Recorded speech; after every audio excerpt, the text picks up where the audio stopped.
আসসালামু আলাইকুম। আশা করি সকলেই ভালো আছেন। তো রিয়েলমি C63 এটি রিয়েলমি ব্র্যান্ডের একটি নতুন রিলিজ হওয়া স্মার্টফোন।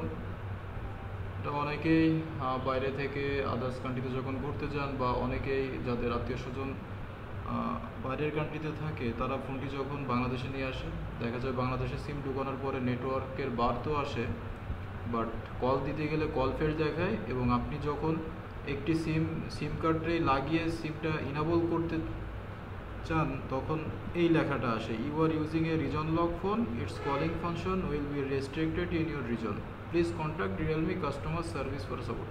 সো এটা হচ্ছে রিজন লক। আপনি এক দেশ থেকে যখন আর এক দেশে যাবেন তো স্বাভাবিকভাবেই কোম্পানি আপনাকে পারমিশন দিবে না যেটা গ্লোবালি ইউজ করার। গ্লোবালি ইউজ করতে গেলে অবশ্যই আপনার ফোনের রিজন লকটা আনলক করতে হবে।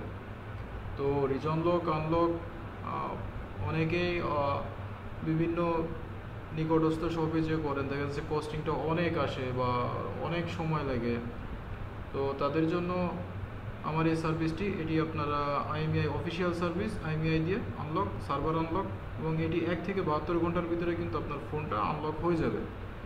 সর্বোচ্চ আপনার হয়তোবা 72 ঘন্টার জায়গায় 100 আওয়ার্স লাগতে পারে, বাট ম্যাক্সিমামই 1 to 72 আওয়ার্সের ভিতরে হয়ে যাবে। এবং এটা রিজনেবল প্রাইস, আপনার সাধ্যের ভেতরে, এবং এটা অফিসিয়ালি পার্মানেন্টলি আনলক করার পরে আপনি সফটওয়্যার আপডেট বা ফ্যাক্টরি রিসেট দিতে পারবেন। এবং আপনি যদি অন্য কান্ট্রিতে এই ফোনটি নিয়ে যান, এটা এই ধরনের প্রবলেম আর কিন্তু আপনাকে ফেস করতে হবে না।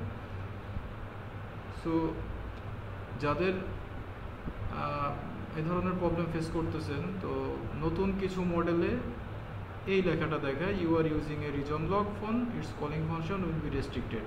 আর কিছু ওল্ড মডেল ফোনগুলোতে কিন্তু নেটওয়ার্ক লক দেখায়। এই দুই ধরনের সিম্বল কিন্তু দেখায়। তো দেখাইলে আপনারা সরাসরি হোয়াটসঅ্যাপ বা ইমোতে যোগাযোগ করবেন, অথবা ডিরেক্ট ফোনে কল দিবেন, দিয়ে আপনারা বিস্তারিত জেনে শুনে বুঝে আপনারা কিন্তু অর্ডার করে আপনার ফোনটি আনলক করে নিতে পারবেন। সো এটাই ছিল আজকের video. Thanks for watching this video and subscribe this YouTube channel.